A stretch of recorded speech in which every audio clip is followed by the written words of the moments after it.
Hola, ¿cuál es mi película de terror favorita? ¿El paso del tiempo? Mentira, la mía es Pesadilla en la calle 13 y este teléfono no funciona. ¿En qué se parece la nostalgia a un slasher? Vamos por partes, dijo Jack the Ripper. No, mal chiste. Hay una diferencia entre la nostalgia, en términos generales, y la nostalgia millennial. Pero para poder empezar a hablar de esto, tenemos que pensar primero, ¿qué son los millennials? Bueno, en una primera instancia los millennials son un modo de nomenclar a una generación. ¿Qué es una generación? O mejor aún, ¿qué es exactamente lo que divide a una generación de otra? Una generación no es solamente un recorte etario de personas nacidas en los mismos años. Lo que hace a una generación es una serie de eventos históricos, culturales, sociales, políticos, económicos, que marca de manera colectiva a un grupo de personas y los diferencia y los hace únicos en relación a los que vinieron después o a los anteriores. En el último siglo se definieron y clasificaron distintos tipos de generaciones, como por ejemplo los baby boomers, la generación X, los millennials, ya nos vamos a meter con eso, la generación Z, e incluso ya hay una nomenclatura nueva para los nacidos a partir del 2013 hasta la fecha, la generación alfa. Entonces, ¿qué son los millennials? Es la generación de personas nacidas entre 1981 y 1996 que, como dije, comparten ciertas características en relación a su historia y a distintos hitos que nos diferencian del resto de las generaciones. No voy a discutir en este momento por qué se eligió ese rango etario. Hubo muchísima discusión al respecto, hay muchísima investigación y papers que hablan sobre esto. Por mucho tiempo no hubo consenso. De hecho, hubo un momento en el que se decía que los millennials llegaban hasta el principio del nuevo milenio, es decir, aquellos nacidos en el 2000 también entraban en la generación. Pero finalmente, en el 2019, Pew Research Center publicó un paper en donde terminó por delimitar este rango temporal. Dio sus razones, voy a dejar el paper en los links, está todo explicado ahí. Y yo siempre estuve bastante de acuerdo en que la generación terminaba entre el 94 y el 96, así que me parece que esta última investigación de Pew Research es con la que estoy más de acuerdo. El porqué de eso merece un video aparte. Entonces, los millennials tenemos particularidades como toda generación, pero ¿cuáles son las nuestras? Los millennials nacimos, crecimos y vivimos nuestros años formativos en el centro mismo de lo que se conoció como la tercera revolución industrial. Revolución que probablemente fue la más potente y la más veloz de la historia de la humanidad. En los años 90 lo llamábamos globalización. Hoy en día lo podemos pensar como la era de la informática, la era de la información. Entonces, lo distinto para los millennials tuvo que ver con la cantidad y la rapidez con la que estos hitos generacionales nos atravesaron. No terminábamos de poder aprender uno que ya había otros tres más. Laptop computer be more convenient? Still can't work Windows 95. Gotta go. Lo que quiero decir con esto es que nosotros nos formamos en el momento del quiebre del mundo que conocíamos. Y sí, ya sé que esto no nos pasó solamente a nosotros, pero nosotros, los millennials, estábamos formando nuestra psiquis en este momento, en un mundo que casi sin aviso y con una velocidad inusitada se volvió obsoleto. Y eso no le pasó a ninguna de las otras generaciones, al menos del siglo XX. Tal vez podríamos ponernos a investigar qué pasó en la época de la invención de la imprenta o de la rueda. Pero los millennials no la tuvimos tan fácil tampoco. Entonces, cuando una instancia como la que describo atraviesa a un ser humano de tal manera y a tal velocidad, la psiquis no tiene tiempo y no tiene herramientas para procesarla. Y sí, eso se parece bastante a lo que en psicoanálisis llamamos trauma. Lo traumático tiene que ver con algo de eso que no se puede simbolizar no se puede procesar, no se puede inscribir, no se puede poner en palabras. Y también tiene que ver con la capacidad de duelar. Freud explica en Duelo y Melancolía que para poder duelar un objeto hay que ir retirando la libido poco a poco, pero no sin recuerdo, sin repaso, no sin iteración. Y acá puede llegar a entrar la nostalgia. La nostalgia utilizada como herramienta nos puede llegar a servir como un modo de procesar o de intentar al menos procesar algo de eso que quedó sin inscribirse, sin poder ser duelado. Entonces no estoy pensando a la nostalgia como un motor de vida, pero sí tal vez como una vía para poder simbolizar algo de lo perdido. Pero ojo, yo no me estoy quejando del progreso ni de haber nacido en el momento histórico en el que nací. Sin ese progreso yo no estaría acá hablando a esta cámara con este micrófono en YouTube. Pero el progreso tiene una pequeña trampa. De hecho, Lacan tiene una tesis interesante sobre el progreso. Lacan de alguna manera dice que el progreso en sí no existe como tal. Siempre que se gana por un lado, se pierde por el otro. Entonces, si nosotros crecimos y nuestra corteza prefrontal, como bien saben los neurocientíficos, se formó en un mundo que ya no existe porque el progreso fue de tal magnitud y tal velocidad, entonces sí, hubo muchísima ganancia. Pero si seguimos a Lacan, también hubo muchísima pérdida. Y el problema no es necesariamente la pérdida en sí, sino que las pérdidas hay que procesarlas. Y como dice Freud en Duelo y Melancolía, para poder hacer un duelo, para poder elaborar una pérdida, se necesita energía y tiempo. Cuando no hay tiempo para hacer un duelo, no se sabe qué se perdió con lo que se perdió. Ahí entra la nostalgia. Entonces esto no es una celebración ni una romantización de la nostalgia. Es un reconocimiento, un poco como síntoma, un poco como herramienta. Algo que nos permite hacer ese trabajo de duelo. Volver a pasar por lo perdido, darle un significado, simbolizarlo, convertirlo en palabras, convertirlo en películas, convertirlo en un video. Slashers. El placer en la iteración. Pero bueno, Luli, ok, ¿qué tiene que ver todo esto con los slashers? Otra vez, vamos por partes y no voy a volver a hacer el chiste de Jack the Ripper. ¿Qué es un slasher? Un slasher es un subgénero de cine dentro del género terror que se popularizó sobre todo en la década de los 70 y los 80, aunque tiene raíces un poquito previas. Pensemos en Psicosis de Hitchcock. El nombre viene de slash, en inglés cuchillada. Y sí, ahí ya está la pista. La cosa va de asesinos que eliminan víctimas, en general con un arma blanca. Ahora vamos a caracterizarlo un poco mejor para entender qué diferencia un slasher de tal vez otros subgéneros adentro del terror. En términos generales hay 5 características que hacen que un slasher sea un slasher. Hay un asesino. En general es un humano.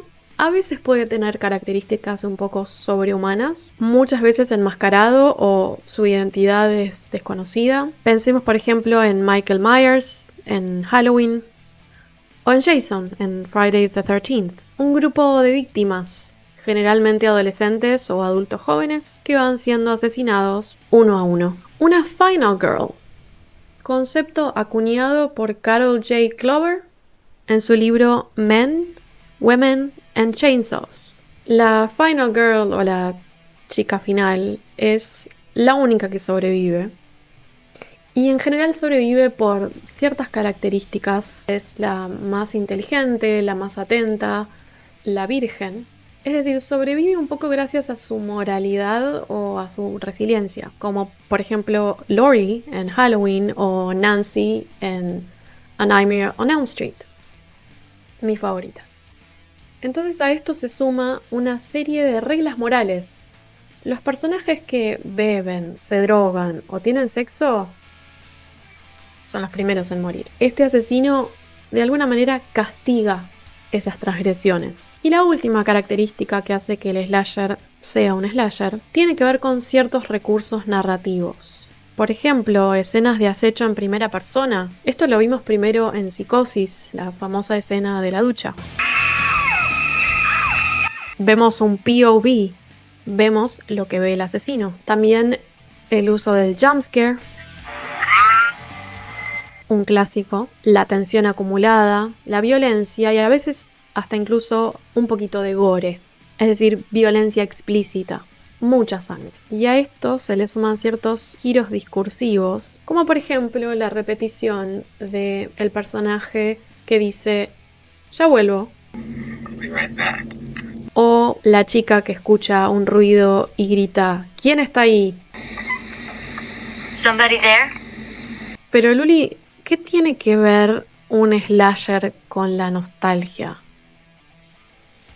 Tiene que ver con la iteración, con la repetición. Decíamos, uno de los primeros slashers, si no el primero, al menos reconocido como tal, es Halloween. Tal vez haya sido el primero en el que se ve esta fórmula estructurada tal como la acabo de mencionar. A partir de Halloween, esa fórmula empieza a iterarse una y otra vez. Por algún motivo no nos cansa. Ya sabemos lo que va a pasar. Si ya sabemos el plot de la historia, ¿por qué la volvemos a ver? Porque, como en Crónica de una muerte anunciada de Gabriel García Márquez, hay algo de placer en esa iteración. No nos importa que la portada de la película ya muestre un cuchillo o una chica gritando. Ya sabemos que va a haber muerte, asesino y que se va a repetir la misma fórmula. No vamos para eso al cine o a Estremio. Lo que queremos ver es cómo se arma la coreografía más allá del resultado final. De todos modos, sí, hubo un momento en el que esto se saturó un poco. Y sí, adivinaron, los 90. En los 90, esta iteración y esta repetición se volvió autoconsciente. Ese volver a lo mismo, ese placer en la iteración, no es tan distinto al placer que sentimos cuando volvemos a escuchar esa canción de cuando éramos chicos o cuando volvemos a visitar el bar en donde conocimos a nuestro primer amor. El placer de la repetición une a los slashers con la nostalgia. ¿Te está gustando este video? Buenísimo. Dale like, suscríbete. Compartilo a alguien que creas que le puede llegar a gustar. Me ayuda muchísimo. Recién estoy empezando y se vienen muchos videos más. Ahora sí, sigamos con el video. Pero yo al principio dije que la nostalgia, en términos generales, no era la misma que la nostalgia de los millennials. Entonces, ¿a dónde entra la nostalgia millennial en esta analogía? En el meta slasher. ¿Qué es el meta slasher, Luli? Estoy harta de tus definiciones. Estoy harta de tus términos complicados. Paciencia. El meta slasher no es más que el sueño lúcido del slasher. El slasher se vuelve autoconsciente. Los personajes saben que están en un slasher. Conocen las reglas, conocen la estructura. Incluso hasta a veces pueden anticipar quién va a ser el próximo en morir. No necesariamente pueden cambiar las reglas, pero las conocen. Entonces, ¿cuándo pasó esto? ¿En qué época? Sí, volvemos, los 90. ¿A quién le pertenece la película de la que voy a hablar hoy? A los millennials. Bueno, y a Wes Craven. Y lamentablemente a Miramax. Corta. Vamos a hablar del meta slasher por excelencia. El primero, el más importante de la historia. Y el más parecido a los millennials. Vamos a hablar de Scream.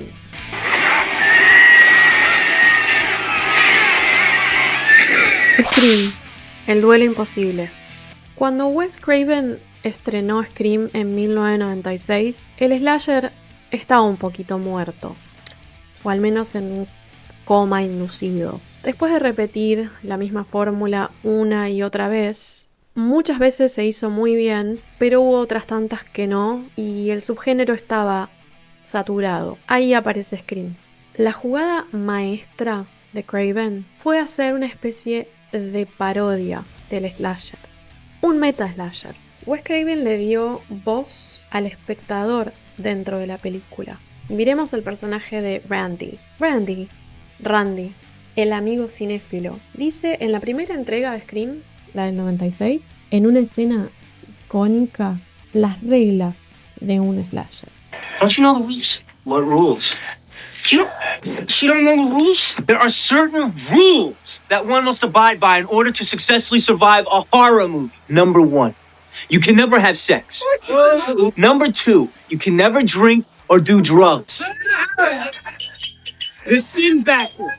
It's a sin. It's an extension of number 1. And number 3, never, ever, ever, under any circumstances, say, I'll be right back. Because you won't be back. I'm getting another beer. You want one?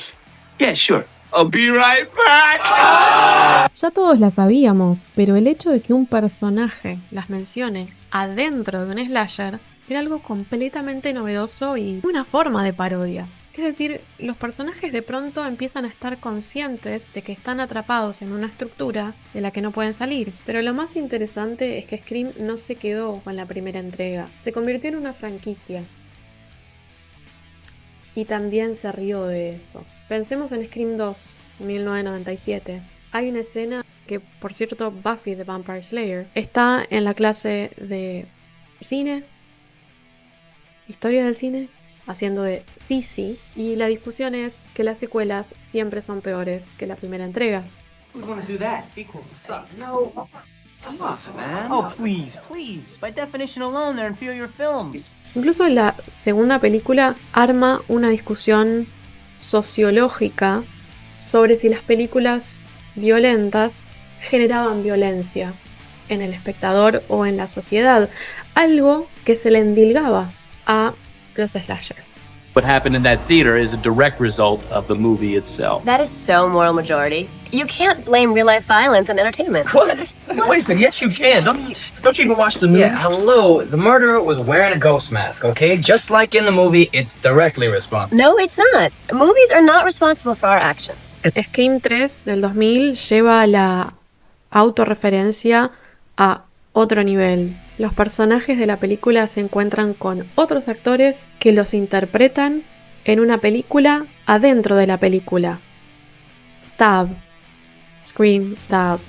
Ven por dónde va la cosa. Ahí se puede empezar a ver con más claridad de qué hablo cuando digo el duelo como traumático, el duelo que no se termina de poder hacer. Ahora los hechos traumáticos de la primera y de la segunda entrega se replican como ficción. Y aún así hay algo que no se resuelve. Vuelve a haber otro asesino, vuelven a haber asesinatos, Sidney vuelve a verse involucrada.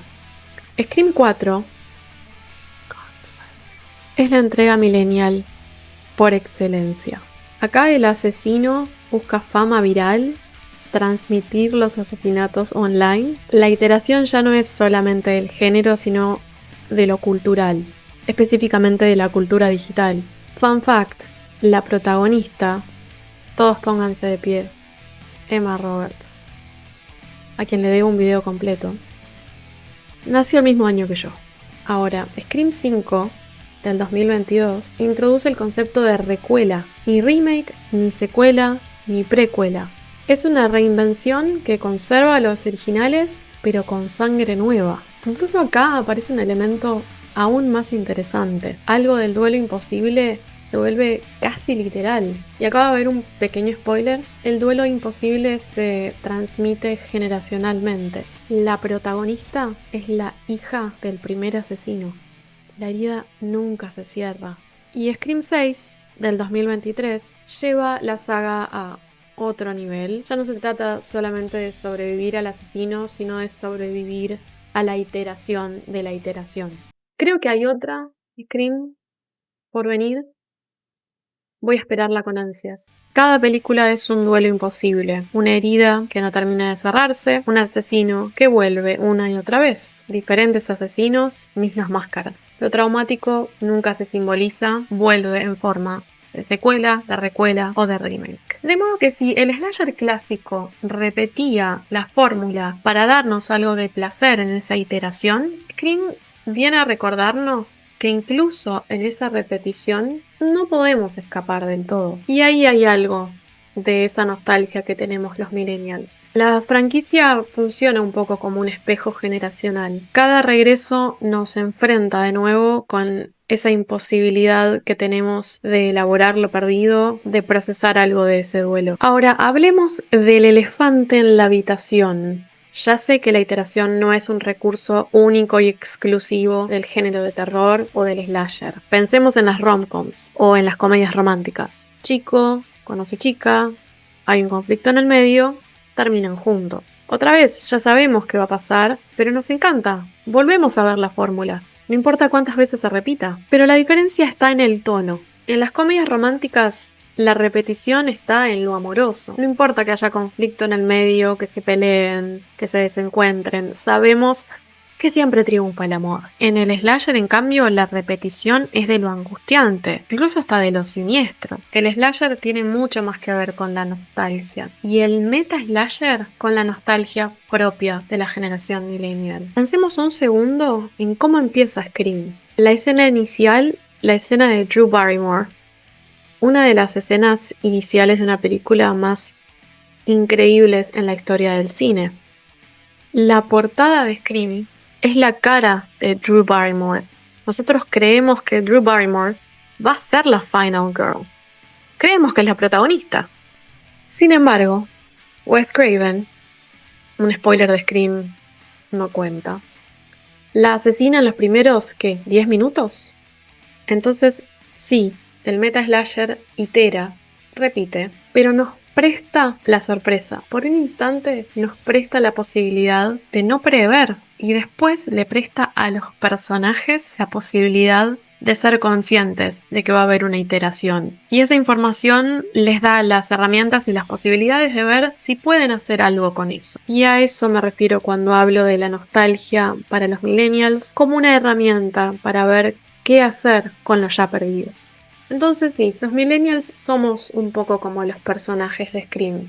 Autoconscientes, atravesados por un duelo que se nos hizo bastante imposible, conscientes de un guión, un poco incapaces de escaparle, y cada revival de una banda de los 90, cada remake de una peli de Disney, cada reboot, cada tendencia estética que vuelve, tal vez simplemente sea una forma de intentar simbolizar lo que perdimos y no tuvimos tiempo de duelar. No se trata de volver ingenuamente a lo perdido, de hecho, es imposible, se perdió. Intentamos volver con este juego que es la nostalgia, y en el mejor de los casos sabemos que lo hacemos para poner algo de eso en símbolos, en palabras, en ropa vintage que no podemos parar de comprar. Eso es un poco lo que tengo ganas de hacer acá en este canal.